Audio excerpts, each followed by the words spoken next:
Mene zanima, kako bi se lahko približali beguncem, da pač tudi oni ne bi imeli tazga občutka, da niso zaželjeni ali pa kaj pač, da bi se vsem počutili v redu na naši šoli. Najprej to, da ne silimo preveč v njih, da se jim pomaga v čisto vsakdanjih situacijah, drugače pa nasmeh, predvsem pa ne kazanje s prstom, bo gotovo jim pomagali, da bodo se čim hitreje vklopili v našo družbo in se počutili sprejete in se v skladu s tem tudi sami obnašali. Kako bi nekako omilili ta strah pred spoznavanjem nekoga drugega, nekoga, ki bi prišel v naš razred, na našo šolo. Predvsem se vprašati, kaj bi naredil, če me ne bi bilo strah.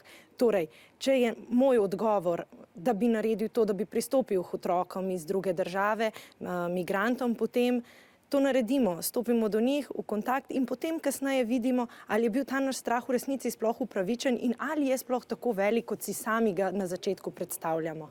Mene pa zanima, kako naj razločimo med stereotipom pa med realnostjo o beguncih. Stereotipi so neka splošna prepričanja in s tem, ko stopimo v neko interakcijo, pogovor, v tem primeru s pribežniki tujih držav, ugotovimo, ali te stereotipi, to, kar mislimo, da vemo o njih, drži ali ne.